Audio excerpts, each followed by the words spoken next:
পাচ্ছে না, ওরা কি করবে, তেঁতুল কিনে নিয়ে আসবে বাজার থেকে। তেঁতুলের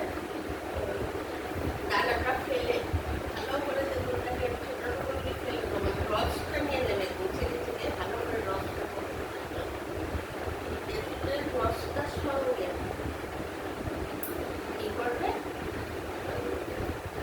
তেঁতুলের রসের সঙ্গে কিন্তু অন্য সেরকম কিছু আর ইয়ে করতে হবে না, তোমার জিনিসটা তেঁতুলের রসের সঙ্গে তুমি দেবে কি একটু সাবান, আমাদের সাবানটাই নেবে রসটার সঙ্গে নিয়ে, লিকুইড সাবান হলে ভালো, তেঁতুলের সঙ্গে লিকুইড যদি না থাকে না থাকলেও তেঁতুলের রসটা দিয়ে আগে একদম ঘষে নেবে, সঙ্গে কাঁচা তেঁতুলের রসটার সঙ্গে তেঁতুলটাকে যখন এরকম এরকম করবে সঙ্গে দুধটা দিয়ে নেবে, একসঙ্গে হয়ে গেল দুধ আর তেঁতুলটা, আর দিয়ে আর সঙ্গে সাবান, আর যদি এলোভেরা থাকে সঙ্গে একটু এলোভেরা দিয়ে দিলে, দিয়ে যদি সপ্তাহে 4 দিন মানে চানে বা দিয়ে চান করতে পারো ভালো করে, সবাই ছেলে মেয়ে দিয়ে মুখে ঘাড়ে গলায় তেঁতুলটা দিই, এলোভেরা বাদ, এলোভেরা না থাকলে দুধ আর এই তেঁতুলটা দিয়ে তেঁতুলের কাঠটা তেঁতুলটা দিয়ে দিল, তারপরেও অনেক পরিষ্কার হয়ে যাবে, মানে তেঁতুলটা এত কাটবে, এই তেঁতুলের কাঠটা দিয়ে যদি সপ্তাহে 5 দিন ঘরে রেখে দাও, আর ঘাড়ে গলায় হাতে এই তেঁতুলটা দিয়ে আগে একটু ঘষে ঘষে দিলে, পরে তুমি সাবান দিয়ে আবার চান করে নাও, তেঁতুলটা দিয়ে আগে ঘষো না, তেঁতুলের রসটাকে পরে এই রস ভালো করে ছেড়ে তারপরে একটু দুধটা দিয়ে দিয়ে তারপর বাথরুমে ঢুকে ভালো করে ঘষে ঘষে তারপর সাবানটা দিয়ে আবার দাও, দেখবে কিন্তু কোনো ক্ষতিকারক কিছু না, দেখবে শরীর থেকে যে যেরকম কালো দাগ টাগ যা আছে মানে নিজেরাই বুঝতে পারতেন না যে তোমাদের নিজেদের মুখে মুখে শরীরে মানুষের কতটা কাছে হয়ে গেছে, তেঁতুলের রং এত পরিষ্কার করে, প্রচুর পরিষ্কার করে তেঁতুলের রং।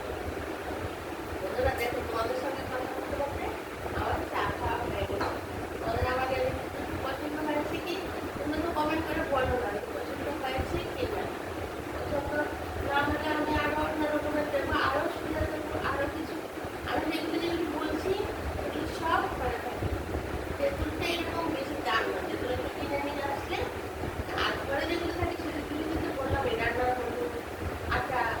আটা দিয়ে দুধ দিয়ে মাত্র রং পরিষ্কার হয়। আর সব থেকে বড় কথা হলো প্রতিদিন অন্তত মানে 3 লিটার না পারলেও জল 2 লিটার, আর যারা 3 লিটার জল খায় তো খুবই ভালো কথা, জলটা প্রচুর পরিমাণে খেতে হবে। আর আরেকটা কথা হলো জলটা